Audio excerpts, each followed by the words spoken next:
بہت grass root level کی بات عام لوگوں کو سمجھانے کے لیے عملی طور پر سرکار علیہ السلام نے رواداری کے کئی ثبوت دیے اور پریکٹیکلی آپ نے کر کے بتایا. یہی طریق صحابہ کرام رضوان اللہ تعالیٰ علیہ مجمعین نے معاشرے میں رائج کیا. ذرا یہ بتائیے کیسے انہوں نے رواداری کو فروغ دیا, کیسے مستحکم کیا معاشرے کو. ایون یعنی آپ دیکھیے کہ اس سے پہلے یا اس کے بعد کوئی مثال نہیں ملتی, مثال صرف سرکار علیہ السلام ان کے غلاموں کی ملتی ہے کہ جنگوں میں بھی رواداری کا آپ نے جو ثبوت دیا. بتائیے ذرا. بسم اللہ الرحمن الرحیم. یقیناً اس امر میں کوئی اختلاف نہیں کہ حضور اکرم صلی اللہ تعالیٰ علیہ وسلم نے جس انداز میں معاشرے کو مستحکم فرمایا اس کی مثال ساری دنیا میں نرالی ہے اور منفرد ہے. اور اس کے اگر میں اسٹیٹسٹکس آپ سے کچھ شیئر کروں تو وہ یہ ہیں کہ حضور اکرم صلی اللہ تعالیٰ علیہ وسلم نے مدینۃ المنورہ جب قائم فرمایا کہ یہ 622 سے 632 عیسوی کا زمانہ ہے.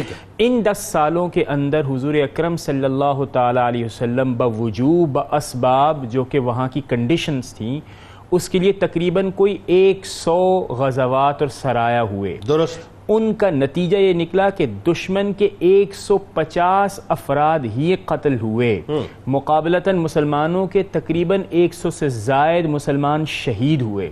اب اس کا مقابلہ کسی بھی معاشرے, تہذیب, حتیٰ کہ 20ویں صدی کے پہلے نصف کے اندر جو 2 ہونے والی عالمی جنگ ہیں اس میں بھی 6 ملین افراد کا تہتیگ کر دیا گیا.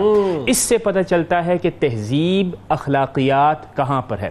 پھر دوسری بات, اگر آپ نے استحکام کو ناپنا ہے تو آپ یہ دیکھیے کہ مدینہ کی ریاست جو کہ نہایت ایک مختصر سٹی اسٹیٹ ایک لحاظ سے تھی, اس میں ہر روز کم و بیش کوئی 274 مربع میل کا اضافہ اوسطاً ہو رہا تھا. اور جب 10 سال مکمل ہوئے اس استحکام کا عالم یہ تھا کہ 10 لاکھ مربع میل کی وسعت حضور اکرم صلی اللہ تعالیٰ علیہ وسلم نے پیدا کر دی. اچھا, یہ کیسے ہوا؟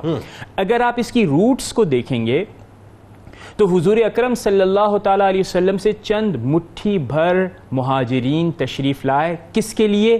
اعلاء کلمات الحق, یعنی ایک خیر کا پیغام لے کر آئے.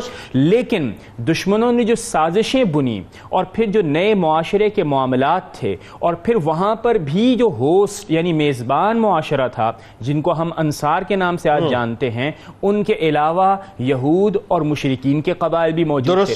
اس پوری معاشرت کے اندر حضور اکرم صلی اللہ تعالیٰ علیہ وسلم نے آتے ہی بیج بویا اخوات یعنی بردرہڈ کا. یعنی آپ نے سب سے پہلا ادارہ قائم فرمایا کہ جتنے بھی مہاجرین تھے ان کو فردن فردن بھائی بنا دیا انصار کا.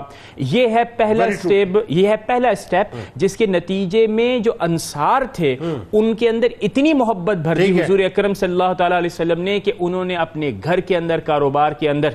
اچھا, اس سے کیا ہوا؟ ایک تو معاشرے کے اندر استحکام, اس کے نتیجے کے اندر کرمنل ایلیمنٹس ختم ہو گئے, اس کے اندر کرائم ریٹ کے بالکل امکانات ختم ہو گئے, اور جو اکنامک مسئلہ تھا کہ مسلمانوں کو روزگار, جو نئے مسلمان ہیں مہاجرین کو روزگار کہاں سے ملے گا, اس روزگار کا بھی بخوبی اہتمام ہو گیا.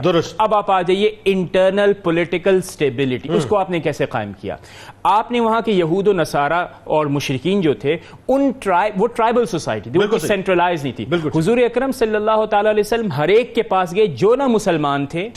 آپ نے ان کے ساتھ ایک پولیٹیکل معاہدہ اس انداز میں کیا کہ آپ اپنے دین پہ قائم رہیے, لیکن ہمارے اس معاشرے کے اندر اس کے استحکام کے لیے سینٹرلائزڈ فیڈریشن کی ضرورت ہے. اور نتیجہ یہ نکلا کہ حضور اکرم صلی اللہ تعالیٰ علیہ وسلم کی جو بارگیننگ اور نیگوسیشن کی پاور تھی, یہ جو پولیٹیکل ویژن تھا, وہ power decision making, political wisdom جو وزڈم آپ کہیے, حکمہ کہیے, یعنی اس کے نتیجے میں وہ پاور اور ڈیسیژن میکنگ کا فیصلہ حضور اکرم صلی اللہ تعالیٰ علیہ وسلم کے پاس آ گیا. تیسری بات, یہ تو میثاق مدینہ جو ہے اور میثاق میں اسی کا مطلب ریفلیکشن. اب آپ آئیے باہر, یعنی مدینۃ المنورہ سے جب آپ باہر آتے ہیں تو جیسے ہی انٹرنل سٹیبلٹی, داخلی استحکام آیا تو آپ شمال کی طرف تشریف لے گئے. وہاں پر جوہیمہ نامی ایک قبیلہ ہے, ان کے ساتھ جو معاہدے کی شکیں آج ہمیں دستیاب ہے, یعنی جو ڈاکیومنٹس ہیں, ان ڈاکیومنٹ سے یہ پتہ چلتا ہے کہ انہوں نے برملا کہا کہ ہمارا آپ کے ساتھ کوئی مذہبی معاملہ نہیں ہے, یہ خالصتاً سیاسی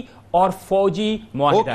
اس کا مطلب یہ ہوا کہ حضور اکرم صلی اللہ تعالی علیہ وسلم نے اس رواداری، اس کو ایک لحاظ سے آپ کہیے اوپننس، اس کو آپ یہ کہیے کہ معاشرے کے اندر سٹیبلٹی لانے کے لیے جہاں ممکن ہو سکتے تھے آپ نے معاہدات کرنے پڑے. نجران کے عیسائیوں سے جو آپ نے معاہدات دیکھیے نا وہ بھی ہے، اور اس کے ساتھ ساتھ پھر آپ یہ دیکھیے کہ جنگوں کے اندر جو حضور اکرم صلی اللہ تعالی علیہ وسلم کا جو اسوہ ہے اس کے اندر اگر آپ دیکھیں کہ دشمن اگر مر بھی جائے گا تو بھی اس کو عزت مسئلہ نہیں ہوگا، اس کا مسئلہ نہیں ہوگا، اس کو عزت ملے گی. جبکہ ہمیں پتہ ہے کہ غزوہ بدر کے اندر جب جن لوگوں کو، یعنی کہ جو لوگ آپ کی جان کے در پہ تھے، آپ نے ان کو بھی عزت اکرام ان کی موت کے بعد دیا.